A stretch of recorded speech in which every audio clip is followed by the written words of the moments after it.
acuerdo de la última participación de la clase de ayer, ¿no? ¿Qué se acuerda de ayer? De noche. Nada. No ha venido. Va a visitar a usted. Usted está, ¿no? A ver. ¿Por aquí? Anoche no. ¿La última vez? Sí, de ayer. Ay, que estábamos en parcial. Pero él sí. Él estaba aquí. De cómo ¿Qué se hemos hablado formaban antes? las T3 y T4. Ya, pero ¿qué hemos hablado al final? Al final de la clase, Sí. el día de hoy es el transporte de hormonas tiroideas. ¿Qué hemos hablado en la última parte de ayer? Están borrados. ¿Qué han hablado? ¿Qué hemos hablado? Hemos hablado de la biosíntesis de las hormonas tiroideas. Así es. Hemos hablado del atrapamiento del yodo. Hemos hablado del NIS. ¿Qué es el NIS? Sin transporte de yodo sodio. Es el transportador yodo asociado a sodio. Cotransportador, no estoy diciendo antitransporte ni nada de eso, se entendería así. Estamos hablando del motor que existe en todo el organismo, en todas las células, la bomba de sodio, potasio, ATPase. Y esa maquinita con gasto de energía se aprovecha para muchas cosas, transporte de glucosa, transporte de aminoácidos, una serie de hechos que están en la membrana celular y que permiten los equilibrios naturales que existen entre el medio intracelular y el extracelular. Habíamos hablado del mismo, hemos hablado de la pendrina. ¿Qué era la pendrina? Yodo cloro. Transportador de yodo cloro. Yodo cloro, ¿sí? ¿Qué enzima interviene ahí? La peroxidasa, ¿sí? Que se encarga de oxidar al yodo, ¿no? Y que además la peroxidasa interviene también o intervenía en el acoplamiento, ya sea de un MIT con un DIT para formar T3 o dos DITs para formar T4, que es la hormona activa. Eso hemos dicho. ¿Y la megalina qué hace? ¿De qué? Del receptor de tiroglobulina, que la tiroglobulina tiene muchos residuos, en este caso, iodados, hormonas, y que, de acuerdo al estímulo, van a englobarse en una vesícula pinocítica para interactuar con ¿qué organoide? Con los lisosomas, hemos dicho. Forma una vacuola única para que las enzimas proteolíticas entren y puedan digerir y dar hormona libre, tanto de T3 como de T4, pero además también daban productos intermediarios como MIT, DIT, y que estas sustancias que no son productos terminales, no son hormonas, tenían que entrar en el reciclado con base en la enzima desiodasa, una desiodasa citoplasmática del mismo tirocito. ¿Para qué? Para que ese yodo que le había costado, les decía, no pueda perderse. Así habíamos dicho, ¿cierto? ¿Qué más podemos decir aquí? Que, completando, ¿no?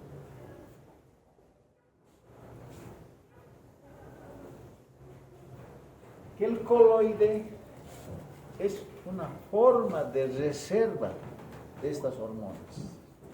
Cuando hay carencia de yodo, la glándula puede seguir ofertando a lo largo, miren el tiempo, 2 a 3 meses, y no se expresa la deficiencia inmediata. A partir de ese tiempo recién se pueden ver las deficiencias de esta hormona. Lo que quiere decir que hay un tiempo que permite hacer los ajustes respectivos. Obviamente que tenemos que hacer un diagnóstico de situación para poder actuar en función de esa fe. Listo.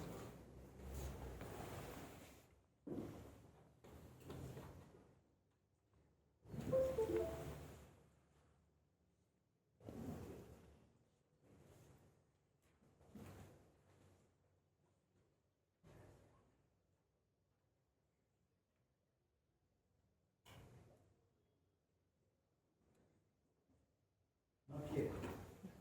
Tampoco. ¿Para qué me? A ver. ¿Algún experto en tecnología? No funciona ni correcto el agua, ni hasta cuestión de...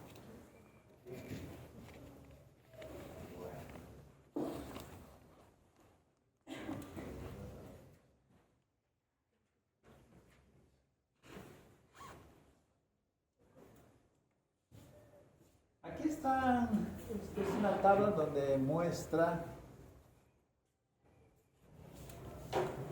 la producción diaria de hormona T4, T3 y la T3 reversa. Pero es una producción de oferta hacia el organismo, o sea, hacia el torrente circulatorio.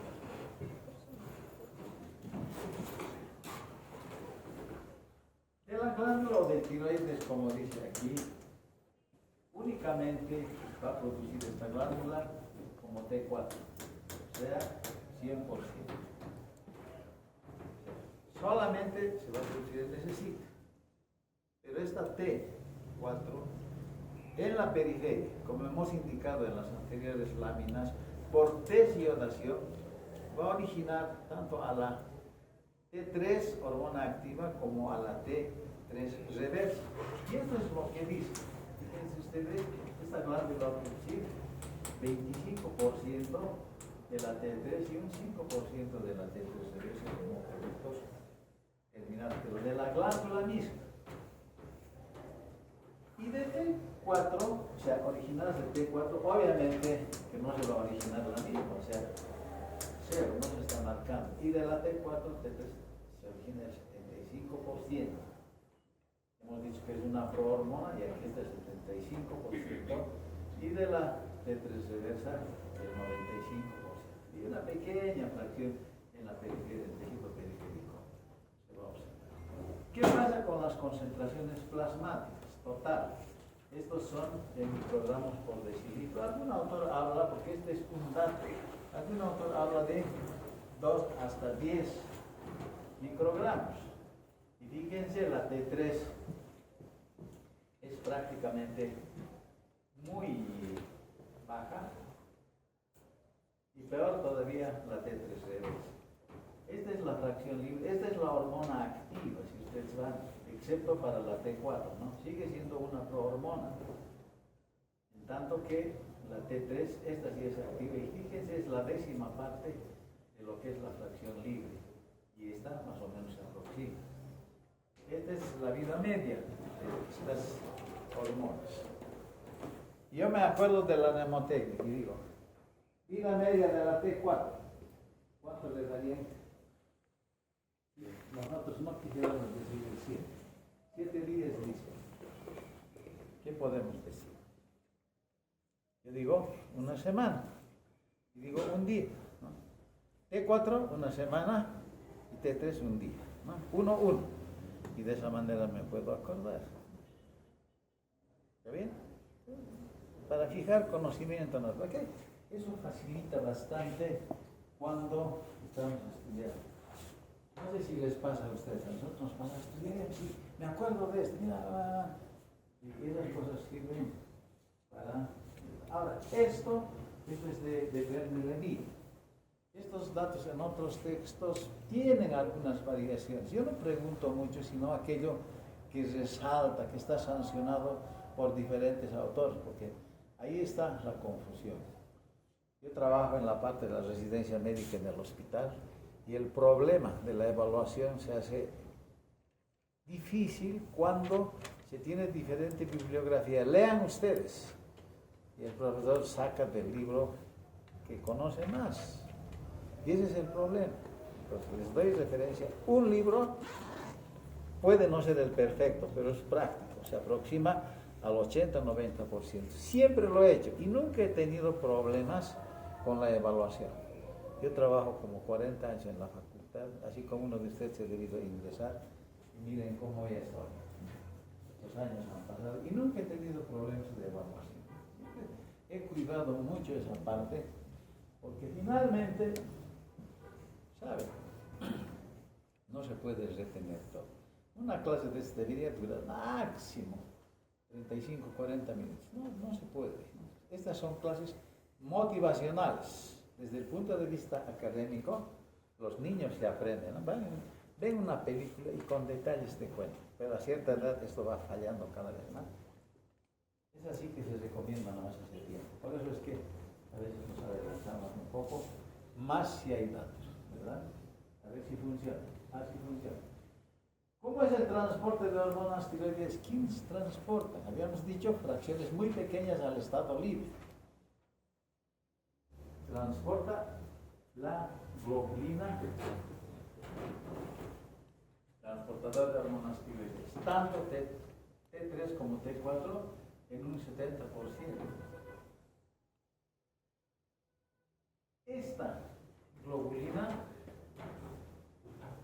se constituye así, como un reservorio de estas hormonas. Eso es importante. No solamente hace de minibús o de un transporte, sino que es una forma de reserva para que estas moléculas no se puedan perder a través de la orina. Entonces es una molécula que tiene mayor adhesividad a las hormonas. La transtiretina, en un 10 a 15%, los textos todavía siguen hablando, por eso hemos puesto aquí.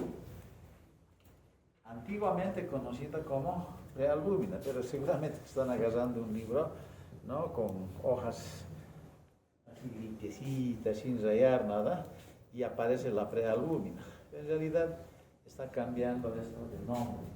La albúmina, que tiene una adherencia muy laxa, se liberan fácilmente, al igual que la transtiretina. En realidad la transtiretina, fíjense, ese 15% más o menos, es en igual proporción que la albúmina. Tiene una débil acción también, más bien tiene, o se fija a otras sustancias como la vitamina A.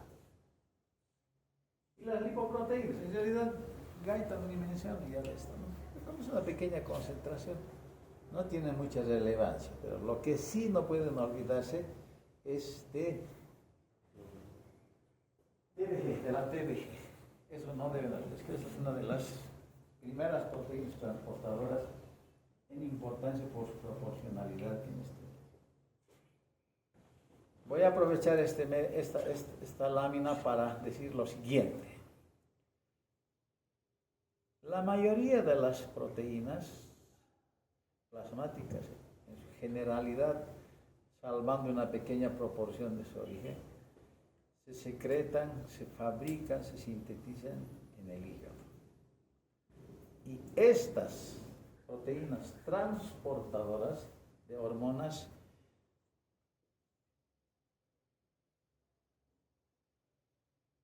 tienen un estímulo a nivel hepático a través de los estrógenos. Por eso es que, fíjense, ustedes tienen que pensar así, como estoy pensando yo. Durante el embarazo hay una elevación importante de estrógenos y progesterona, pero sobre todo de estrógenos. Estos estrógenos van a estimular al hígado, ¿para qué? Para la producción de proteínas transportadoras, en este caso la TBG. ¿Qué hace la TBG en mayor número? ¿Qué hace? Va a agarrar, va a fijar mayor número de hormonas tiroideas. Obviamente que la fracción libre también se va a involucrar, va a disminuir. En consecuencia, en la circulación, la hormona activa, que es la T3, que entra en los mecanismos de retroalimentación, va a estar baja, y el organismo entiende como que no hay esta hormona. En ese momento se activa el ciclo TSH para estimular a la glándula tiroides para que produzca más T3. Y eso es lo que ocurre exactamente. Por eso es que se justifica que en la situación de embarazo, les decía, entre otras cosas, voy a volver a repetir esto, a veces recuerdo cuando estemos hablando de la fisiología del embarazo, que corresponde a la fisiología endócrina del embarazo, corresponde, y voy a decir, la aparición de la glándula tiroidea incrementada en su volumen. Hasta algunas veces alguien dice que es visible, pero no hemos logrado concretar, sino al palpar con mano entrenada se puede percibir. Y eso es consecuencia de estas cosas que estamos viendo. ¿Se entiende? ¿Se entiende? Entonces, miren, en el examen que voy a elaborar, voy a preguntar estas cosas. Estos son de análisis. No les voy a preguntar cuánto transportan las lipoproteínas en porcentaje, ¿no? Con datos. No tiene sentido eso. Más bien con un caso clínico, ¿no? Una mujer embarazada, etcétera, tiene déficit de hormonas, justifique por qué, inciso A, B, B, C, ¿no? Entonces, la respuesta más o menos estará por el incremento de estrógenos. Los estrógenos producen aumento de proteínas transportadoras que fija, secuestra y hay una pequeña fracción, les decía, de hormona funcional. Bueno, así es. Y no solamente eso, vamos a ver más adelante qué es lo que ocurre. Ya habíamos dicho que las hormonas tiroides en la primera parte tienen receptores nucleares, y en este caso los receptores nucleares se fijan acá, y lo que hace es inducir al ADN para la transcripción del ARN mensajero en los ribosomas, ya con proteínas específicas y como productos. Este es un esquema nomás, hay otros esquemas que ratifican con otros términos estas mismas acciones. Se van a fijar. Miren, incremento de la sodio-potasio ATPase.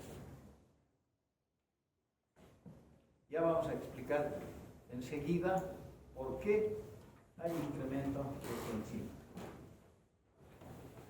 ¿Qué es lo que va a ocurrir también?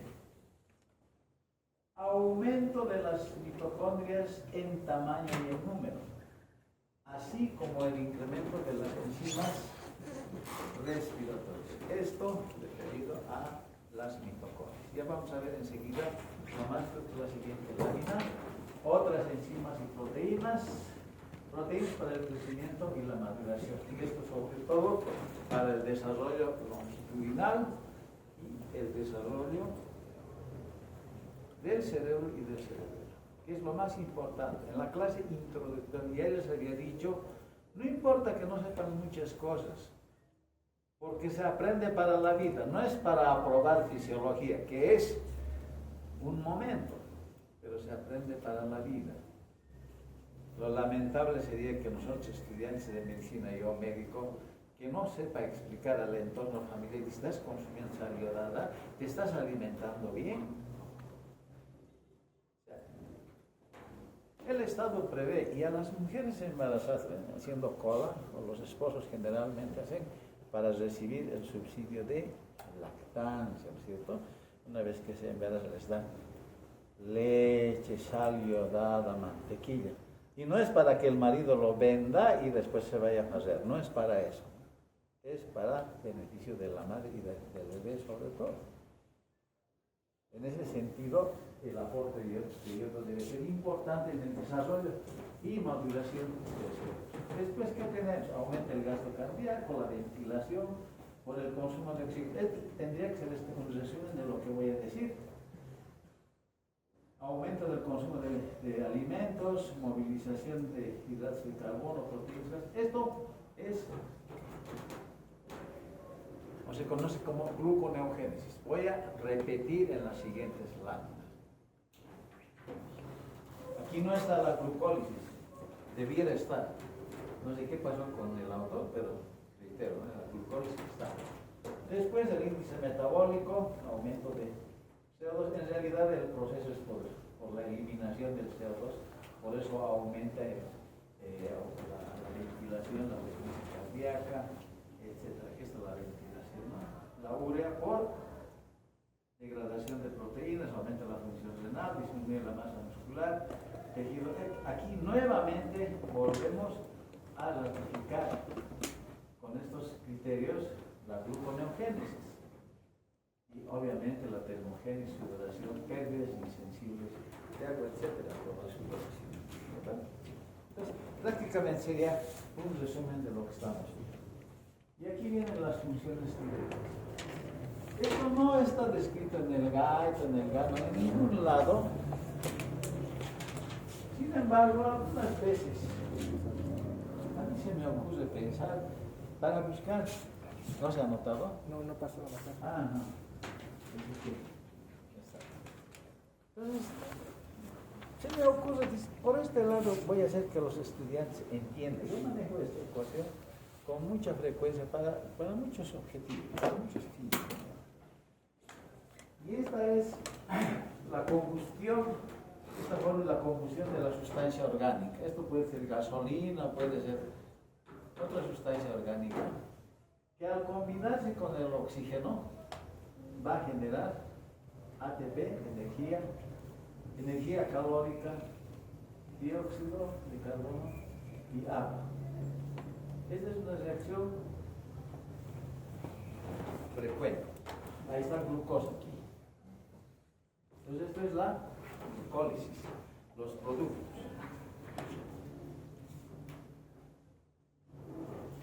Para que esto se acelere, la maquinaria que va a hacer que esto funcione, obviamente, es la mitocondria. A la mitocondria le llega glucosa más oxígeno. Y la cadena respiratoria se encarga de obtener sobre todo ATP. Ese es el destino final, tanto de la glucosa como del oxígeno. Nosotros luchamos por obtener ATP, pero vamos a ver que no siempre es así. Cuando hay un shock hipovolémico o shock séptico, donde la circulación se paraliza a nivel de los capilares, el oxígeno y la glucosa que estaban en ese sitio se van agotando. Entonces, la célula hecha de un mecanismo que se llama la respiración anaeróbica o ciclo de Embden-Meyerhof, ¿no es cierto? Donde no utiliza oxígeno, aunque la producción de ATP es muy escasa, pero es una medida salvatoria de momento. Entonces, esto se va a determinar dosificando lactato, ya que nos está indicando que está con una respiración anaeróbica. Eso un poco para darle algo más de lo que se puede sacar de esta clase. Lo que decía hace un momento, ¿sí? Las hormonas tiroideas, ya entrando en materia, aumentan el tamaño y número de las mitocondrias. La zona de incendio de la glucosa para obtener ATP, obviamente. Las crestas mitocondriales también crecen, algunos dicen aumenta la superficie enzimática y las mismas enzimas de la cadena respiratoria van a incrementarse. Es como tener un motor encendido todo el día. Vamos a meterle gasolina, vamos a meterle oxígeno y obtendremos calor. Así es, y esto más o menos ya es un paso de lo que es la base para explicar algunas acciones, en este caso el hipertiroidismo. En el hipertiroidismo, estos sujetos, las láminas dicen de atrás, que no pueden tolerar un ambiente caluroso. Porque miren cómo produce calor. Obviamente ATP, pero calor. Y a la inversa, las personas hipotiroideas con hormonas tiroideas bajas no pueden tolerar ambientes fríos. Si ustedes fijan la idea, seguramente que podrán hacer una aproximación de algunas personas que pueden tener este diagnóstico. Es una persona delgadita, hiperkinética, habla demasiado, quiere resolver todo, quiere ser la representante, levanta la mano, cualquier cosa dice. Y si es delgadita con los ojitos un poquito salidos, se llama exoftalmos, y yo puedo decir, ella es hipertiroidea. Puedo decir, se nota. Alguien se está haciendo un autodiagnóstico por ahí, creo. Bueno, entonces, este es el tema, ¿no? Excesiva producción de calor. Yo tenía una paciente, así es la naturaleza, cuando no tienes educación, por más que te digan de la mejor manera, a veces terminas rechazando, ¿no? Ella era hipertiroidea y en su casa, humilde desde luego, se cocinaba, tenía su cama, no podía acceder y sus ventanas bien cubiertas para que no entre el sol, porque le hace daño, ¿no? Se siente mal. Y no podía acercarse a la cocina. Dice, no, mi marido cocina, me hace daño a mí, ¿no? Y así nomás el diagnóstico estaba hecho. Faltaba dosificar TSH, T3, T4. Pero fíjense ustedes, ¿no? Así es. Así que esos detalles que nosotros vemos son para hacer diagnósticos probables. Después he visto una paciente hace unos 5 años, he visto hace unos 20 años, la señora se murió, después he visto otra. La he transferido al hospital de clínica, se lo he charlado a la endocrinóloga, creo que hubo ese día huelga, no sé qué, nunca más la he visto, ¿no? Pero desespera porque esos casos se pueden tratar, ¿no? Y así pasa. Bueno, eso respecto a lo que son las mitocondrias al motor. Esto es un poco para ilustrar que cuando hay una excesiva concentración de estas hormonas, pueden aumentar todas las funciones, excepto algunos de ellos. Todo esto aumenta.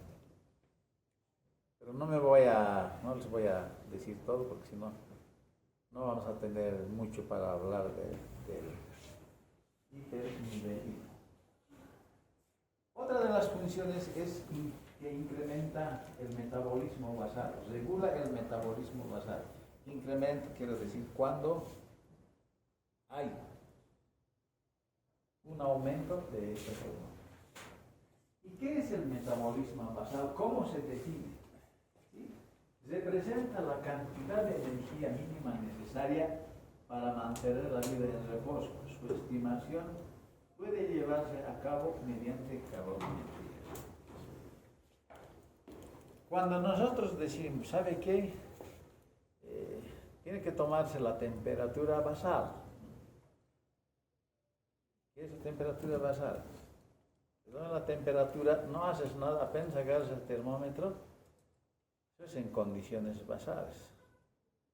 Una vez hicimos ese estudio sin que ni los chicos ni las chicas supieran de lo que estaba buscando. Pues vamos a enseñarles a tomar el termómetro, la temperatura, vas a registrar cada mañana en condiciones basales, ¿no? Y claro,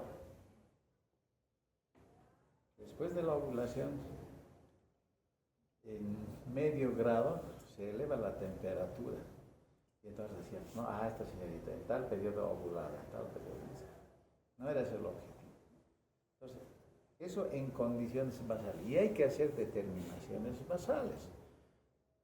Toma de muestra basal. Claro, un poco es teórico ya, porque tiene que ir hasta el laboratorio. Ya no es tan basal, pero basal es apenas abre los ojos. Ya, después de aquello se puede hacer, porque esas son condiciones basales, ¿verdad?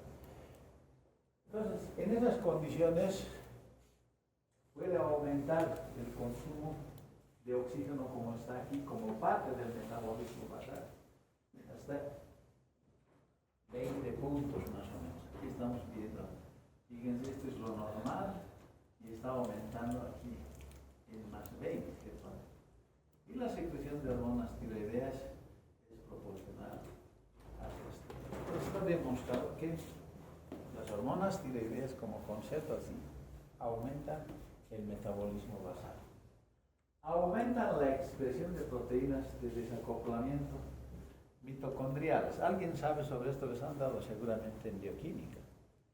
No les han dado. ¿Les han dado? ¿De verdad?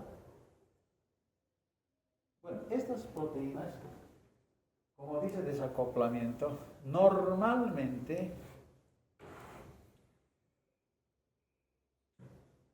los protones deben ir a la síntesis de ATP. Eso es lo que hace, hemos dicho ya en la lámina aquí, ¿no? Van para la síntesis de ATP. Pero resulta que estos compuestos no tienen ese fin y van a la parte central, al estroma de la mitocondria. O sea, se pierden.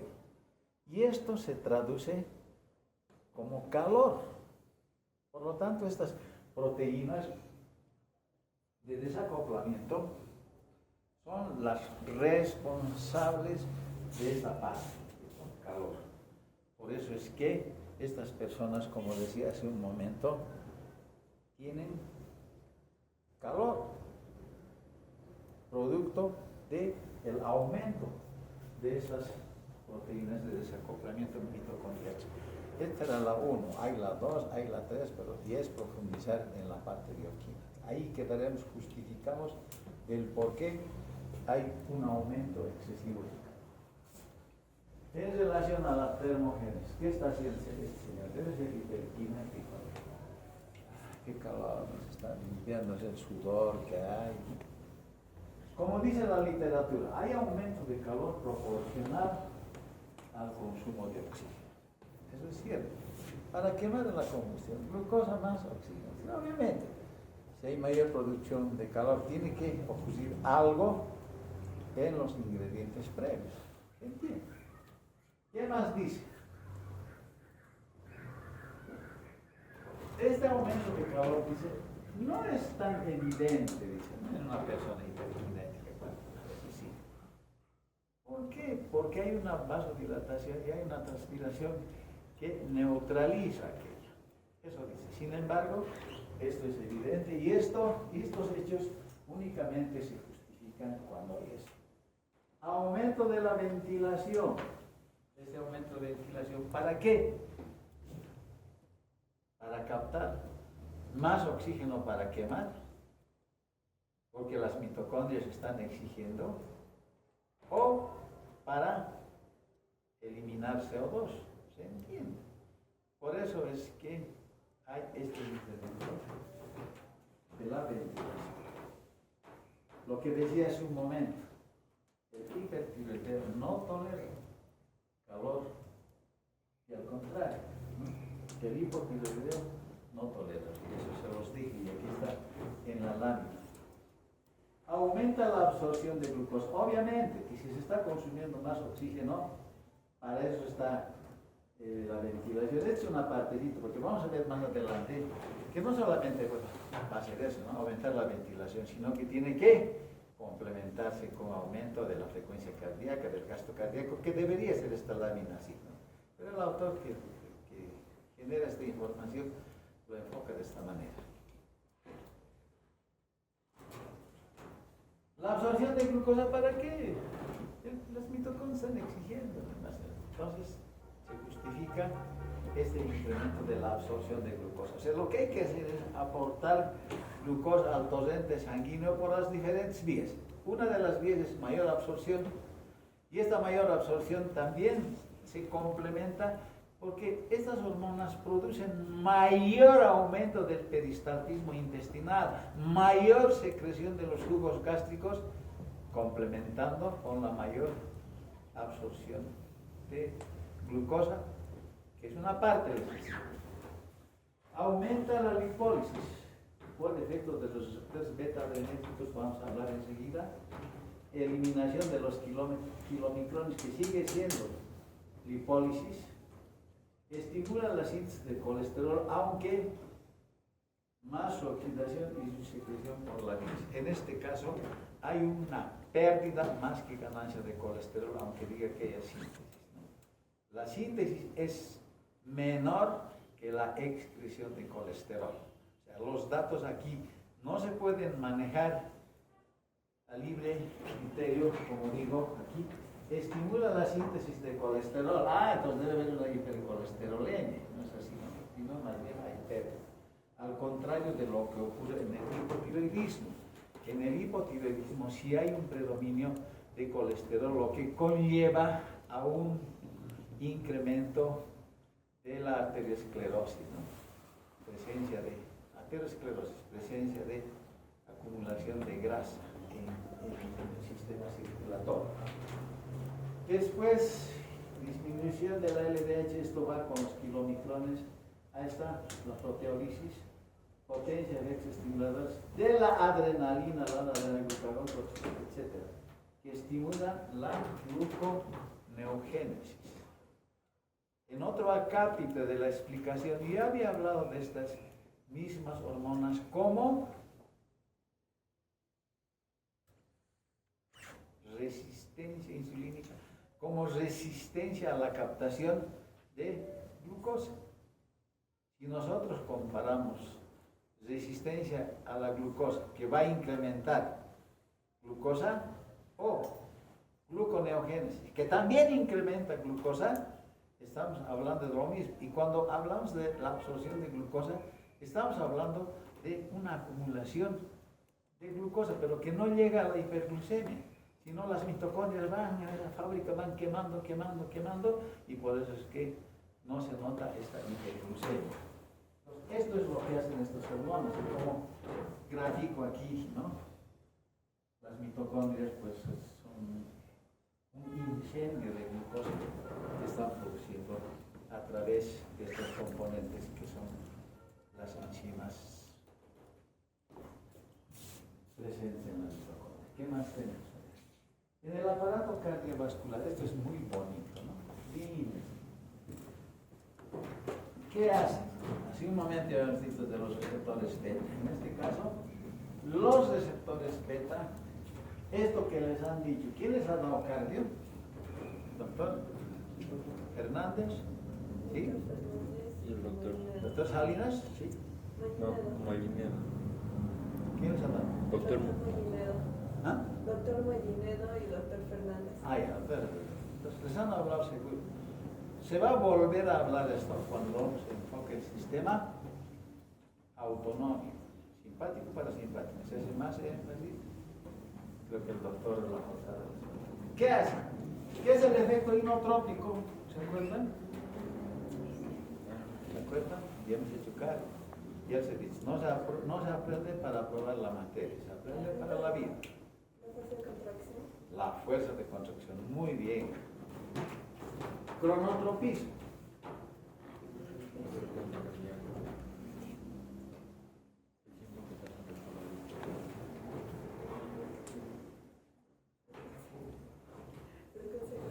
Aumenta la frecuencia que se lo sé, pues, porque alguien saca fotitos, ¿verdad? ¿Qué será? A ver, efecto. Cronotropismo positivo. Lucitropismo. Relajabilidad. La relajabilidad. Pero además hay otras dos propiedades que aún no dicen. El bromotropismo, la velocidad de conducción, y la excitabilidad, ¿con qué palabra se identifica? Batmotropismo, ¿no? La excitabilidad. Y eso también, según algunos autores, es también dependiente de las hormonas tiroideas. Cuando se habla de las hormonas tiroideas, por si acaso, hay muchos. Todo esto hace que aumente la presión arterial sistólica, lo que dice Gaita, en 10 a 15 milímetros, pero también lo hace hacia abajo, o sea, la presión arterial diastólica. Entonces, como ha subido arriba y ha bajado, entonces la presión arterial media queda empatada. Eso quiere decir que la presión arterial media no se modifica. Y ahí también he aportado una cosita de los chicos que han pasado conmigo prácticos, que están en el hospital. Van a decir que este método es el doctor, hay que tener cuidado, ¿no? Pues ya no utilizo yo la formulita, ¿no? Es un método bien sencillito para que aprendan, pero es lo mismo, nada más. Les voy a enseñar en otro momento, cuando algunas preguntas que hago mis exponentes me van a pagar de esa manera, yo os voy a decir eso. Aumenta la resistencia vascular. Y en realidad, el efecto beta 1, a través de la estimulación de las células que se encuentran renales, ¿no? Se encuentran en la arteriola aferente, por estímulo simpático, van a liberar renina, angiotensina, angiotensina. Al final, la respuesta final de la angiotensina es, angiotensina 2, es la... ¿Dónde está? Aquí está. Se llama vasoconstricción. Entonces, como efecto beta-1 adrenérgico, vasoconstricción vale, pero el mecanismo no siempre es el que describen algunos otros. En este caso se justifica por eso. Aumenta calcio a nivel del miocardio. Esta es una célula miocárdica, por eso la traigo aquí. Me gusta esta lámina porque es muy bonito manejar, inclusive con farmacología. Se puede insertar este concepto. Entonces es una célula miocárdica donde la despolarización viene y abre estos canales, estos de rienolínea, donde en el retículo endoplasmático se acumula calcio. ¿Qué dice aquí? Aumenta el calcio a nivel del miocardio. Aquí. ¿Qué hace el calcio? Sirve para la contracción. Si hay mayor concentración de calcio, obviamente que la fuerza de contracción del corazón se va a efectivizar. ¿Cierto? Va a tener más fuerza de contracción. ¿Se entiende? Eso hace. ¿Qué más? Favorece la salida de calcio del retículo endoplasmático. O sea, esta zona, ¿no? Aquí está. La salida de calcio, en este caso para la contracción. Y disminuye el intercambio de sodio-calcio. Fíjense, el calcio está perdiéndose. Si tenemos concentraciones bajas de calcio, la fuerza de contracción, el efecto inotrópico no será positivo, sino será negativo. ¿Cierto? Entonces, al final, las acciones de estas hormonas en la célula miocárdica, al final, concuerdan con que esa concentración intracelular de la fibra miocárdica está elevada. Al final, no es necesario hacer estas vueltas que hago, tiene un efecto positivo porque aumenta la concentración de calcio intracelular. Listo, ya está respondiendo en el supuesto de que ustedes saben la explicación. Bueno, ¿qué más? Efectos respiratorios, ahí está, ¿no? ¿Qué tenemos que ganar? Oxígeno. ¿Qué tenemos que perder? CO2. Y para eso tenemos que aumentar la frecuencia respiratoria. Cuando hay incrementos de la frecuencia, lo que se llama taquipnea, con seguridad que las personas pueden hacer acidosis si es que están en condiciones basales normales. Así hablamos, así discutimos. Pero en este caso, esa gran oferta hacia el sistema nervioso, porque este control nervioso va a hacer que se produzca este efecto. Este es lo que decía, ¿no? El aumento de CO2 y de hipoxia, etcétera, aumentan esa ventilación a nivel central. También aumentan el número de glóbulos rojos. Decir en monoarticularias no es tanta novedad, sino obviamente que si se aumenta el número de glóbulos rojos, obviamente que va a aumentar su O al revés, si hay un incremento de monoarticularias, seguro que va a haber incremento de glóbulos. Esto un poco para que ustedes razonen y las explicaciones sean coherentes, ¿no? Y que glóbulos rojos y hematocrit no pueden disociarse. ¿Qué más? Aumento de la eritropoyetina. Obviamente va a escribir. ¿Generado por qué?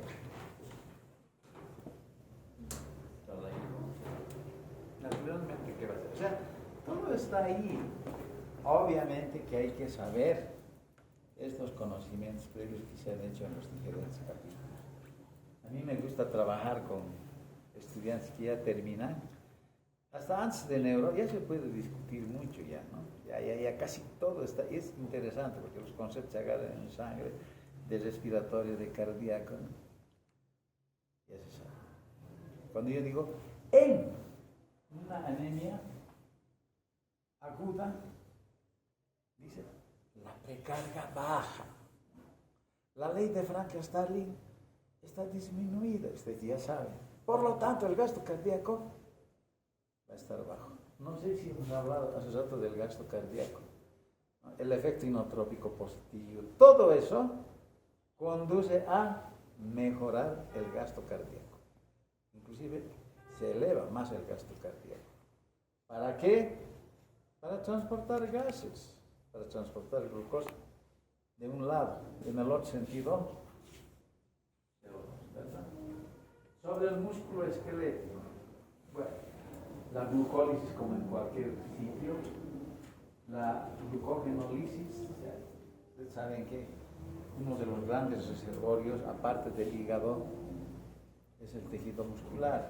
Por lo tanto, también se consume disminución de glucógeno y creatinina fosfato. En realidad está hablando lo mismo. Cuando disminuye el glucógeno inicialmente, pues se ha acabado. Entonces tengo que echar mano de la gluconeogénesis. ¿Cuál es la consecuencia de la gluconeogénesis a nivel de músculo?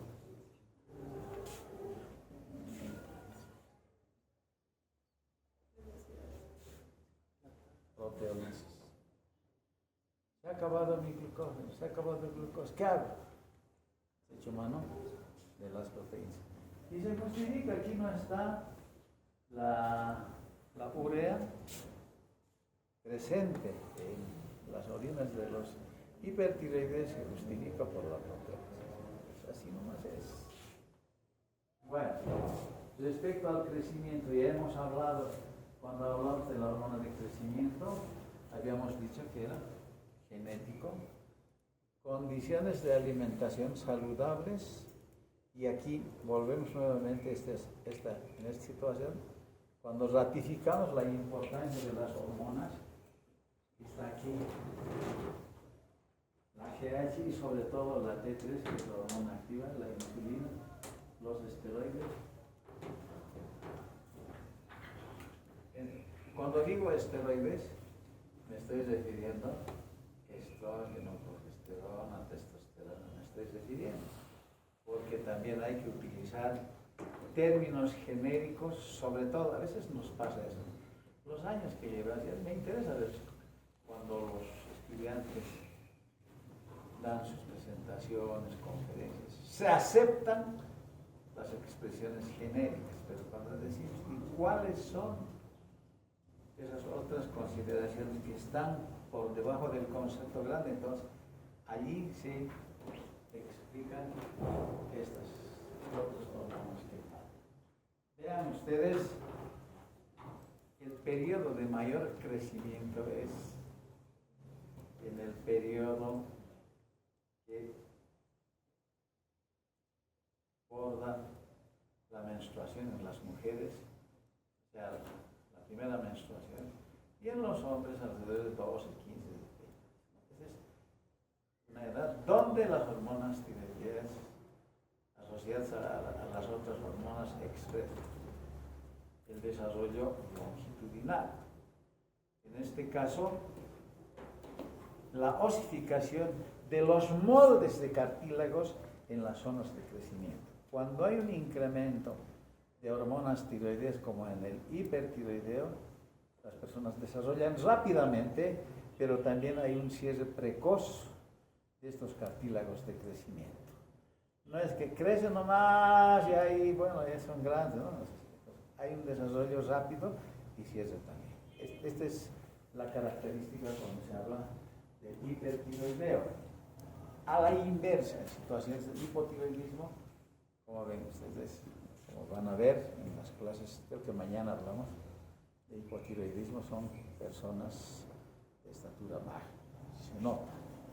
Y la fase de los cretinos, que mantienen esa carita de recién nacidos un poco más, y que desde el punto de vista hormonal, algún texto habla, si la concentración, el aporte es menos de 15 gramos, con seguridad que va a ser cretinismo. Todavía tiene la lucha cuando estas concentraciones están por encima de estos valores, pero tiene graves repercusiones, sobre todo en el desarrollo del sistema nervioso. Esto es grave si nosotros no nos damos cuenta. Seguimos. Empieza el crecimiento y desarrollo. El desarrollo se refiere a la optimización de las funciones fisiológicas. Obviamente, un cerebro de un niño tiene neuronas, tiene mielina, pero de repente no está en condiciones de funcionar. Entonces, a esto se debe. ¿Qué más? Las hormonas escasamente atraviesan la barrera placentaria. Por eso es que el desarrollo no se produce desde el primer momento de la fecundación, las primeras semanas, no, más o menos a la mitad de la gestación, cuando esa persona ya tiene sus propias hormonas, empieza a desarrollar. Ahí está. Aquí dice cómo el eje funciona, eje hipotálamo tiroides, ¿no? Tiroides a la mitad del embarazo donde empieza a crecer. En la vida intrauterina interviene el sistema esquelético, aunque no en el crecimiento lineal, obviamente que no es exclusivamente dependiente de este crecimiento. Porque imagínense en 9 meses crecer 50 centímetros, que nosotros no lo valoramos, ¿no? Para nada, ¿no? Pero es admirable esa ganancia de salud, que en este caso decimos no es tan dependiente de esta una. Existen otros factores. Sucesos, produce cretinismo, retraso mental, o talla baja. Se hace mucho énfasis en esta parte del retraso mental. Desarrollo y crecimiento. Crecimiento y desarrollo. ¿Qué más? Acción sobre el tejido, o sea, está la osificación de los cartílagos de crecimiento, crecimiento lineal después del nacimiento y maduración de los cartílagos de crecimiento, hemos dicho, ¿no? Favorecen la remodelación. En la clase de hormona de crecimiento habíamos dicho que en los huesos cortos había la acción del efecto osteoclástico y osteoblástico. Osteoclástico, la reabsorción, y osteoblástico, la generación de nuevos huesos. Esas dos interacciones valen también para este momento. La erupción dental también es dependiente de estas hormonas. Maduración de la epidermis, folículos pilosos y las uñas. Hay en nuestro centro, en nuestro hospital, pediatras que se dedican al diagnóstico de hipotiroidismo precoz, que todavía es el momento de poder actuar. Ya en la vida intrauterina, algunos dicen la primera infancia, que son hasta los 7 años, todavía se pueden hacer medidas de recuperación. Después, ni comiendo como pito, conocen el pito, no es muy boliviano, no se puede recuperar ya. Ese año, después del nacimiento, hay expertos que diagnostican aquello para poder recuperar, sobre todo, el desarrollo del sistema nervioso. Bueno, hasta allá todavía pero el tema de tener un cretino por ahí es una carga social para todos nosotros. ¿Qué más hay? Ahí está sobre el sistema nervioso central, el descenso, dice, pobre desarrollo de la corteza cerebral. Estamos ratificando por si acaso, ¿no? Y cerebelo, o sea, lo que quiere decir que favorece el desarrollo del cerebro y del cerebro. Corteza cerebral en realidad, ¿no? Disminución de la proliferación de los axones. Y la siguiente lámina nos va a mostrar disminución de la ramificación de las dendritas, sinaptogénesis y mielinización. Importante. ¿En qué medida interviene? Les dije ya en una de las clases. ¿Cómo interviene la mielinización en el funcionamiento? Aumenta la velocidad. Aumenta la velocidad. Muy bien. ¿Cuál es la velocidad de las fibras alfa? De las fibras de... Las amielínicas son de menor velocidad que transmiten el dolor, pero las alfa son las fibras motoras. Eso van a ver en neuro, van a ver eso. Pues imagínense que la información llega tardíamente, está cayendo un objeto contundente y él con su dedo así. Pero si tiene la velocidad con las fibras mielínicas va a poder retirar. Eso simplemente, de repente el ejemplo no es tan de los que se dan fisiologías reales, pero sirve. Cuando usted se agarra en esa hojita de papel, vas a casarse, ¿no? O un carnet, ¿no? Y generalmente no agarran. ¿Por qué no agarran? ¿Será hipertiroidea? No. ¿Por qué no agarran? Vas a agarrar y nunca agarran. A no ser que adivine. Porque la velocidad del movimiento de este objeto tiene que ver los ojos, porque hay una velocidad y un espacio que el ojo tiene que percibir. El ojo tiene que procesarse del sistema nervioso central. Tiene que dar la orden, volver acá y recién hacer la pinza. Entonces, por eso es que no se puede. Teórica. Ahí yo agarro, no se puede. Biológicamente no se puede. Pero eso es real, eso es lo normal. Pero no ocurre como en estos otros tipos. Y aquí está, para simplemente ilustrar, aquí está una fibra nerviosa, aquí están las vainas de mielina. Ustedes saben que de acuerdo al impulso nervioso, la conducción saltatoria que llega a estas velocidades de 120 metros por segundo, el desarrollo de las dendritas, la proliferación de los axones y todo eso. Si las dendritas no se desarrollan, ¿cómo es que se va a transmitir la información? Tiene que haber eso.